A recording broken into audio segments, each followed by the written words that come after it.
Mapagpalang hapon po. Dito po tayo ngayon sa Barangay 128, Zone 10, District 1, Balot, Tondo, Manila. Dito po sa tahanan ni Tatay Yogo. Garden, Paradise Site po ang tawag nila dito. Paradise Site. Si Tatay Yogo, si Nanay Claring. Yan. Marami po siyang halaman, mga tanim na pwedeng paginabangan pagdating ng araw. Lo, may tanim kayo na sili na maliit. Kanyang dalawa nga po, magkapatid yan. Yan. Tayo po ay magkakaroon po ng Bible study. Tayo muna hihawit. Kay buti-buti mo, Panginoon. Simulan natin sa awitin, ano? Kasi mabuting bagay na ang isang pag-aaral ng mabuting balita ay sinisimulan po natin sa pag-awit. Sapagkat ang pag-awit ay papuri sa Diyos. Amen? Okay. Buti-buti mo, Panginoon, sa lahat ng oras, sa bawat araw, kay laging tapat kong magmahal, iyong kaway walang hanggan.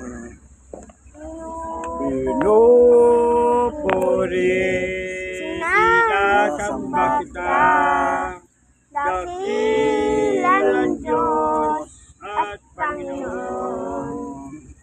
Tunay nga'y kay walang katulad, tunay nga'y kay di nagbabago, mabuti ang Diyos sa amin nagmamahal.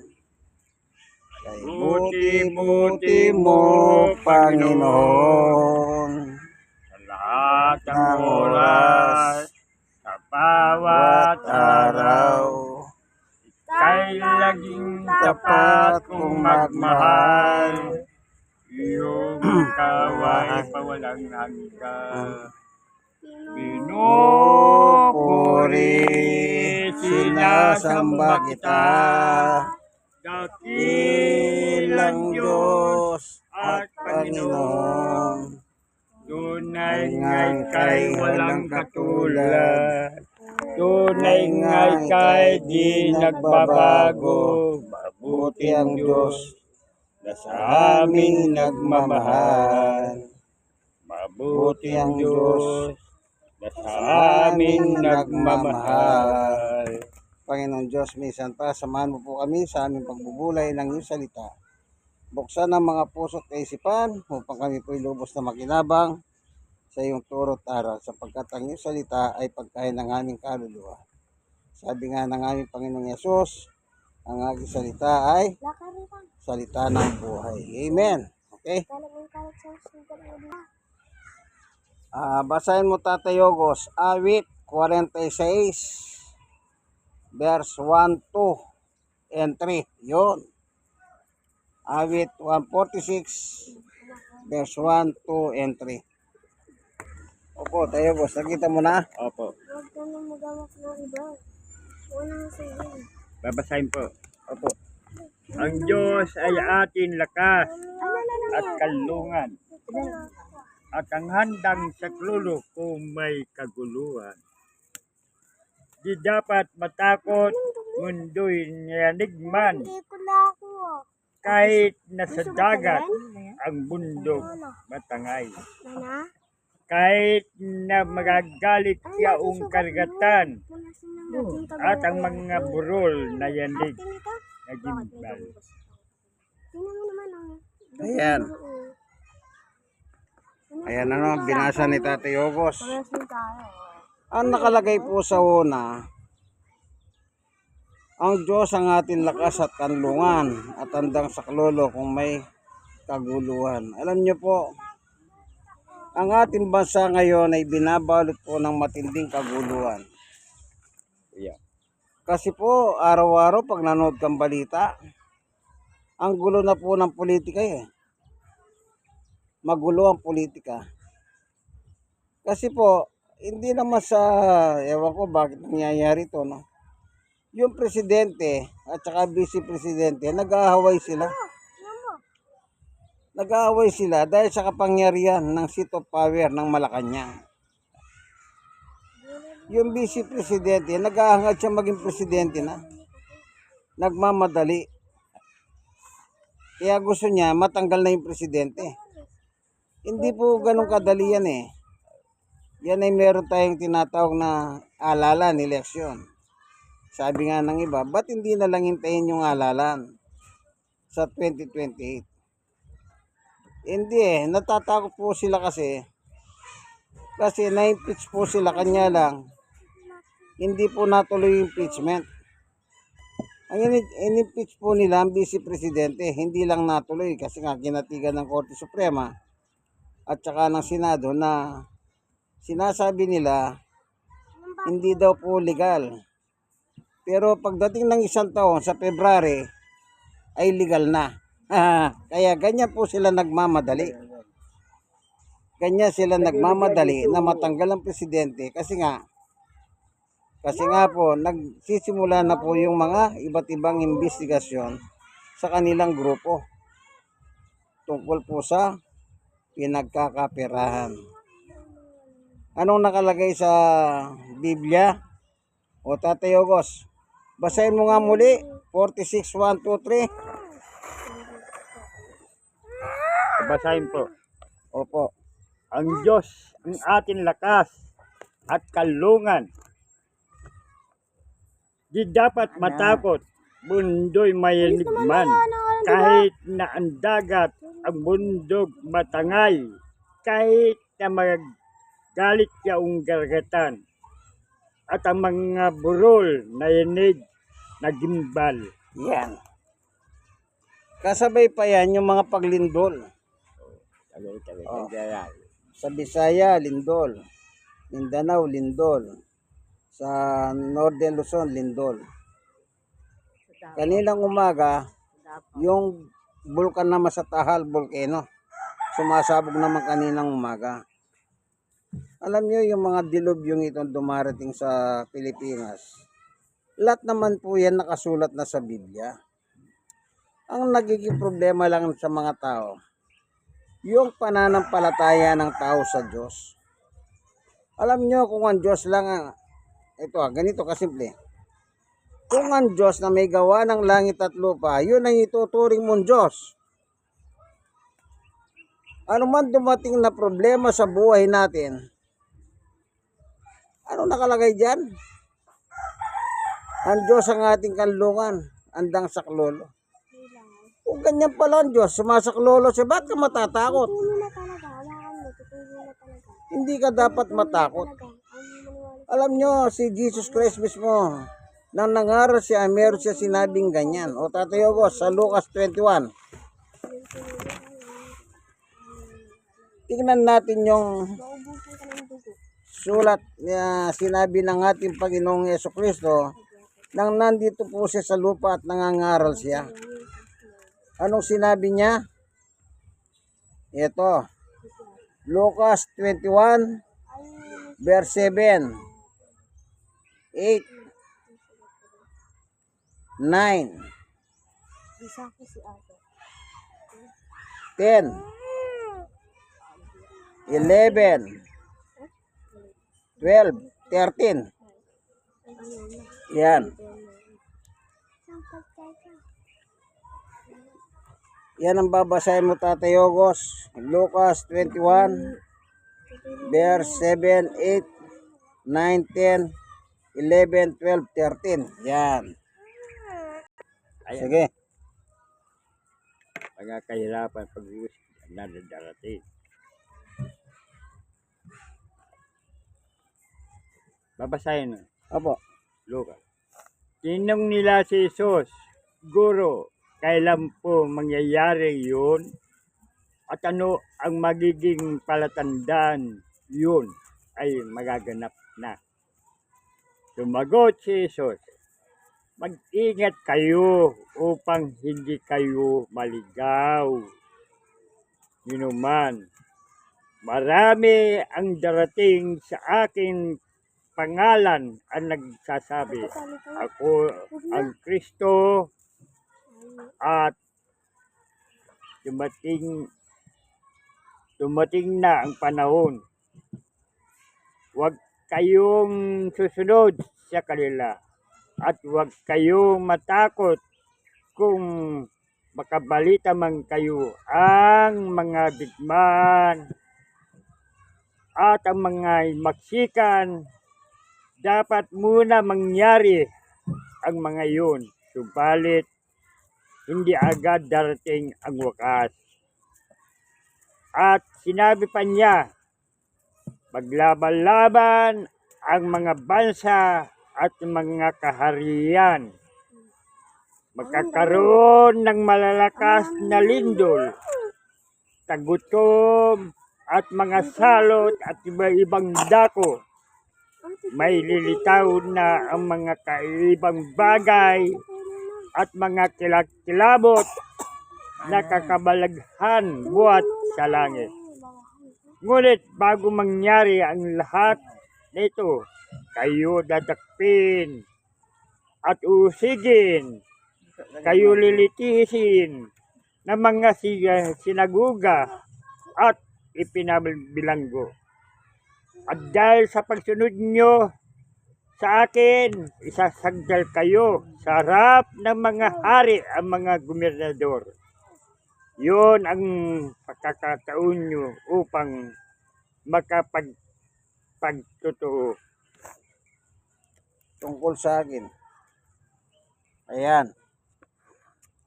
Alam nyo Tungkol yung sa akin. itong binasa ni Tatay Yogos, ito yung panahon na may nagtatanong kay Jesus sa mangyayari sa future. Ngayon, meron siya sinabi dito sa verse 9, huwag kayong matakot. Alam niyo po yung takot kasi, yan ang nagdadala ng kabalisahan sa tao. Yan takot. Oh. Ano pa? Tatay Yogos 1:14:1. Ano pa sinabi ni Jesus diyan? 1:14:1. Alam nyo sa buhay ng tao, yang takot, pag pinangunahan ka ng takot, halos masisira ng desisyon mo. Yan ang totoo. Kahit anong desisyon meron ka, masisira dahil sa takot. Pero may payo ang Biblia. Anong sabi ni Jesus? Huwag kayong matakot. O yan, pakinggan na naman natin yung sinabi ni Jesus sa 1:14:1.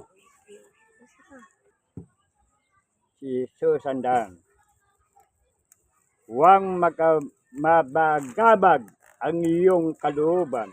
Sumampalataya kayo sa Diyos, sumampalataya din kayo sa akin. Amen. O, anong sabi? Huwag babagabag. Yan po yung mga problema ngayon.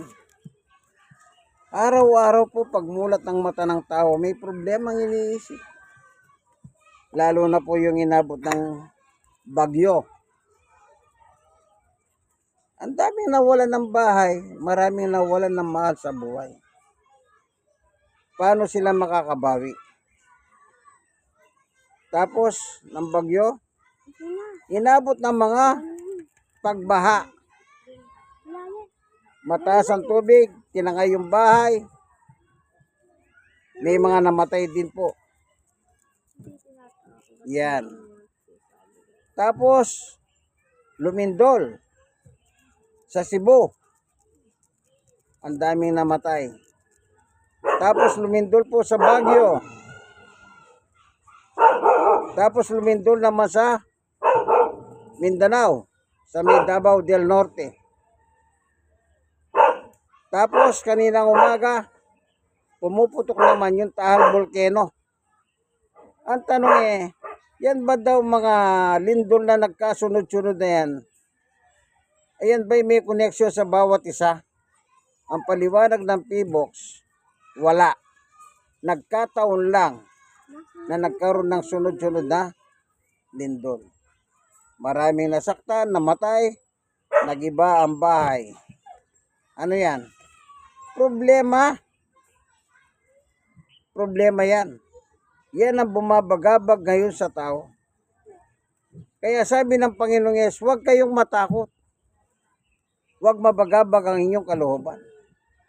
Pero sa ugaling tao, balisang-balisa na po ang tao. Hindi alam kung saan kukuha ng pangkain. Isipin niyo po yan. Kung ang Diyos ay Diyos mo, lahat ng nangyayari niya nakasulat po sa Biblia. Nakasulat na yan. Ibig sabihin, nakahula na yan. Magaganap yan, hindi lang natin alam kung kailan. Lahat ng yan may ito pag bumalik na si Jesus dito sa mundo. Pag bumalik siya, kukunin na niya yung sa kanya. Eh di wala na problema.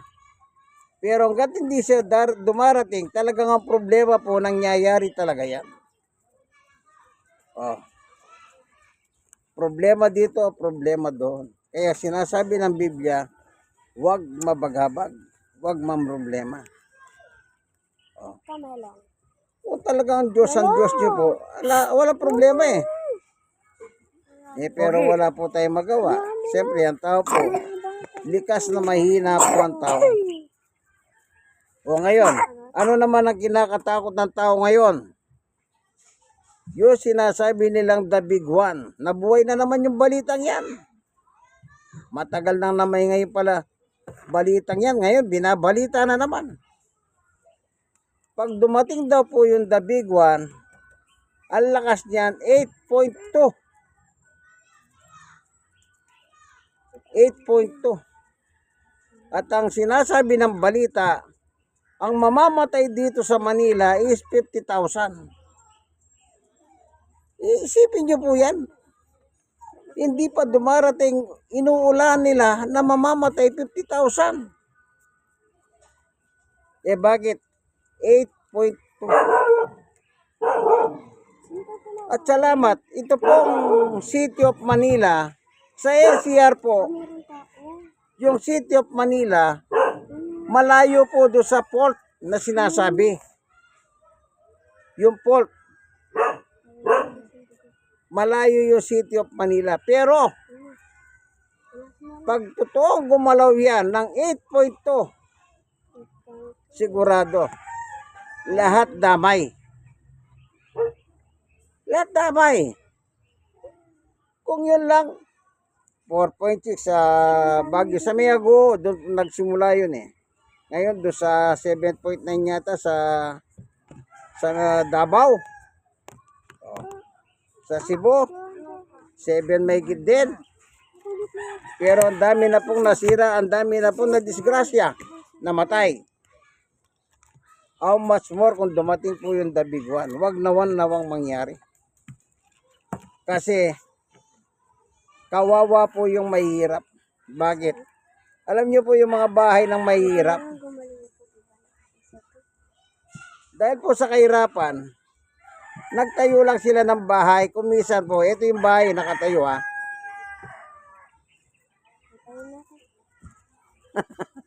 Para lang merong matiran. Paano kung yumanig po ang lupa? Baka bigla silang matapon. Oh, dahil po sa kahirapan, meron lang silang matiran. Yung malalaking ang building po bumabagsak. Gahano pa yung bahay ng mga mahirap. Nagawa lang po sa light material. Plywood, kahoy na mahina, pinako. Kahit nitulak mo ka, magigibay. Paano kaya kung lindol pa? Ano po, alam niyo naman po yung lindol, hindi po pwedeng makita yan. Wala pang mga aparatos na pwede mong sabihin, ay lilindol mamaya. Hindi. Walang ganyan. Lalo na po ngayon, iba-iba po ang lindol. Ang sabi nila, yung lindol daw pa ganyan. Parang basketball yung bola. Oh, ako naranasan ko yon. Nakasakay ako ng bus noon, nasa Tarlac kami. Biglang lumindol. Alam niyo po ba yung lindol sa Baguio? Yon. Gumanyan yung bus oh. Nasa bus po kami, umaalog kami. Para kami nagdi-dribble. Mahirap. mahirap. Wala pong pwede makapagsabi na pwede kang mag-ingat. Wala. Kahit yan yung tinuturo nila na pag daw lumindol, ganyan mo yung kamay mo, pumunta ka sa silong sa, ay alam niyo po, yung tinuturo yan, medyo wala rin sa katotohanan yan eh. Eh bakit? Di ba pag lumilindol ang mga tao sa tumatakbo, imbis na nakaganon, tumatakbo. Ibig sabihin, walang natutunan. Naalala niyo yan, yung duck. Pag, Over involved. o yung ganon, sa mga eskwela. Pag nandiyan ka na po sa paglindol, wala ka nang iisipin na duck. Takbo! Para makatakas ka sa lindol. Dapat sana. Oh. Kaya kung ang Diyos po ay Diyos mo, ano bang kinakatakot mo? O Tatay August, 1:11. Pakibasa po, 11, 20. Tingnan po natin dito. 1:11. 25, 26. Yan. Ito po yung salita ng Panginoong Yesus. Na kung isa ka pong mananampalataya sa Diyos, ito ang pangako. Sige, Tatay August, basahin mo. 1:11, 25 at saka 26. Yan.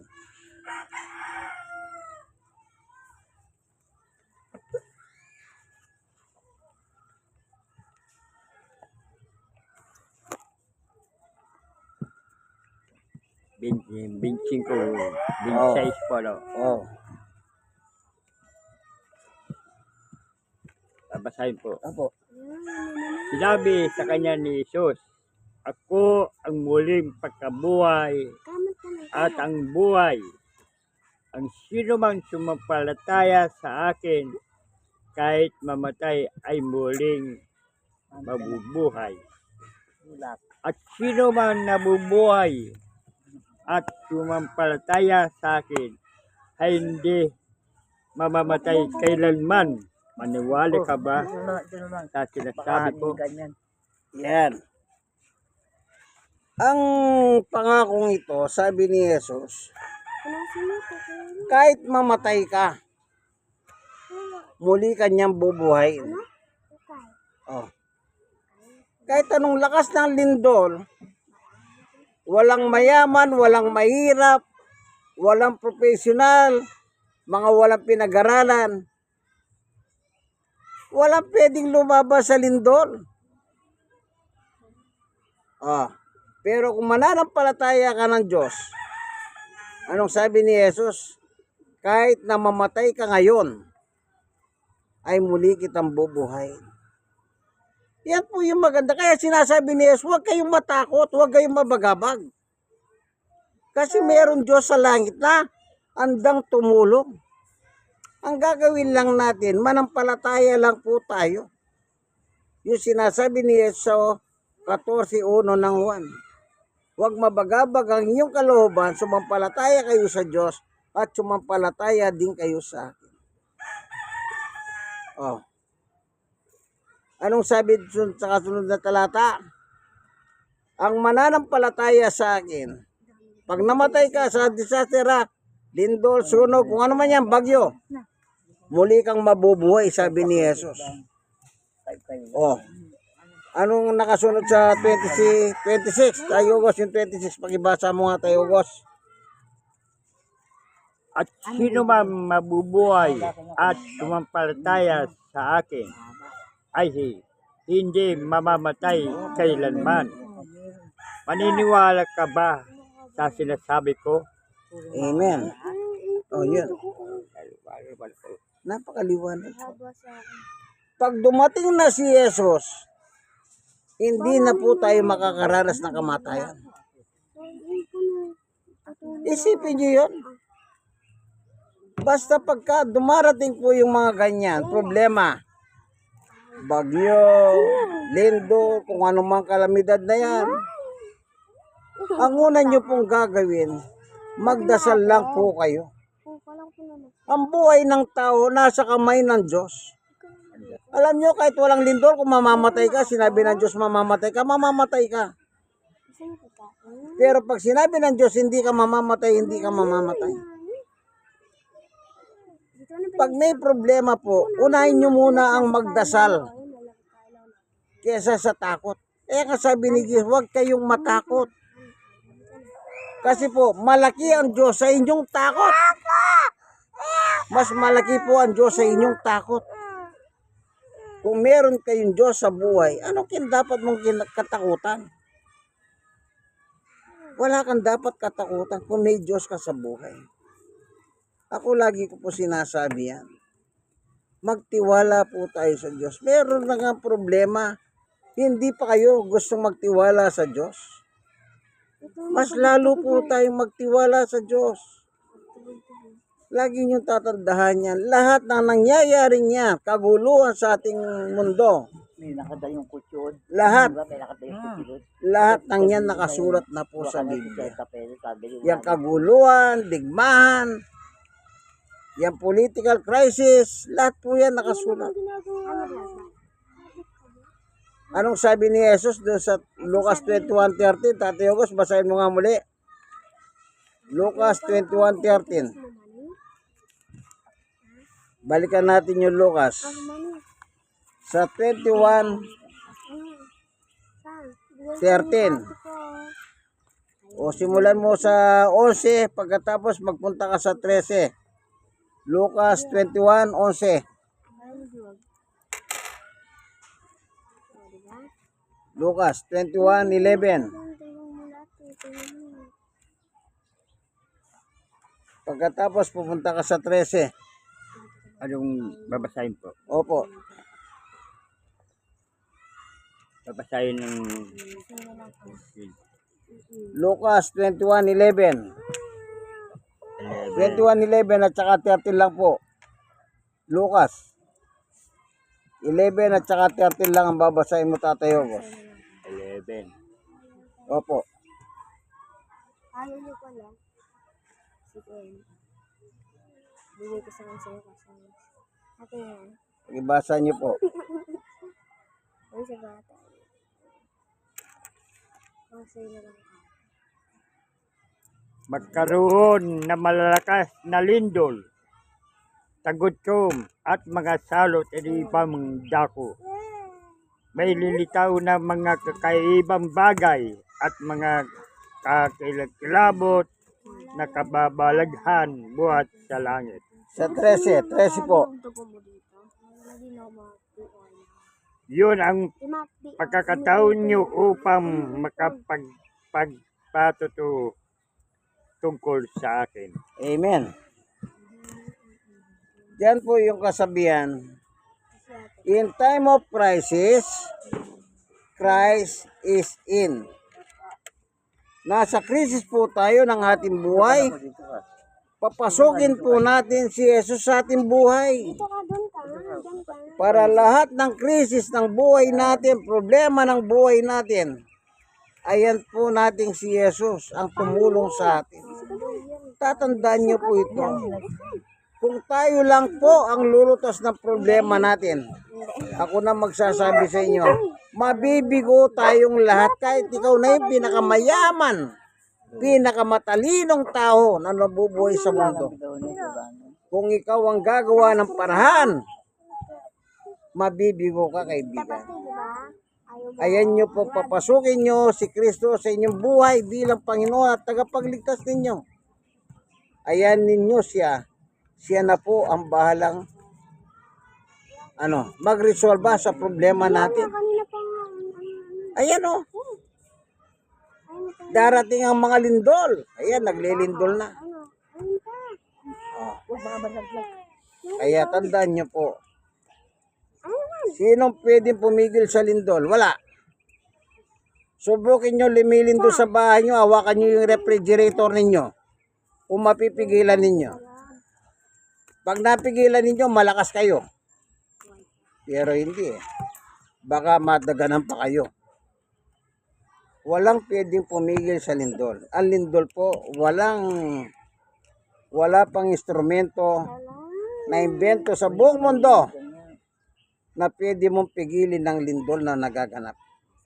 Yun nga lang pagdating ng lindol, hindi mo alam eh. Yan, pigilin mo pa. Ano lang ang pwede pumigil? Ang panalangin sa Diyos. Pag lumilindol po, huwag kayong magpanik. Manalangin po kayo. No? Tandaan nyo po yan. Pangako ni Jesus, mamatay ka man, muli kitang bubuhayin. Anong kinakatakot mo, kaibigan? Mamamatay? Eh, ano sabi ni Jesus? Muli kang mabubuhay.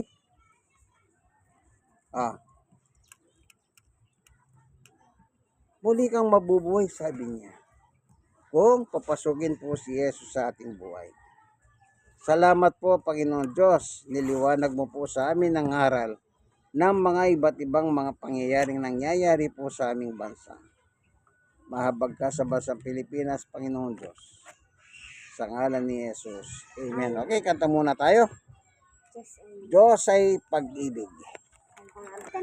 Pag-ibig ang siyang pumukaw sa ating puso'y kaluluwa, ang siyang nagdulot sa ating buhay, nagdintong aral at pag-asa. Pag-ibig ang siyang buklo natin, di mapapawi kailan pa man. Sa puso't diwa, tayo'y isa lamang, kahit na tayo'y magkawalay. Pagkat ang Diyos natin, Diyos ng pag-ibig, magmahalan tayo'y magtulungan. At kung tayo'y bigo, ay huwag limutin na may Diyos tayong nagmamahal. Sikapin sa ating pagsuyo, atin ikalat sa buong mundo. Pag-ibig ni Jesus ang siyang sumakop sa bawat pusong uhaw sa pagsuyo. Pagkat ang Diyos natin, Diyos ng pag-ibig, magmahalan tayo'y magtulungan. At kung tayo'y bigo, ay huwag limutin na may Diyos tayo nagmamahal. Diyos ay pag-ibig. Salamat po sa iyo, Panginoon Diyos. Minsan pa, pinakain mo kami ng aming pagkain pangkaluluwa. Salamat po sa ngalan ni Jesus. Pagpalain mo po ang sambayan ni Tatay Ogos. Ganon din po si Nanay Claring bilang head of the family. Ano man po ang mga problema kung dumarating, ikaw ang patuloy na tumulong sa kanila, O Diyos. Yung kanilang kalusugan, patuloy na ingatan mo po, Panginoong Diyos, gayon din ang kanyang mga anak, apo. Saan man sila dakong umuwi, sa dakong dito, ng tundo, ingatan mo po sila, Panginoong Diyos. Sa ngalan ni Jesus, Amen. God is good. All the time. All the time. Amen. Amen.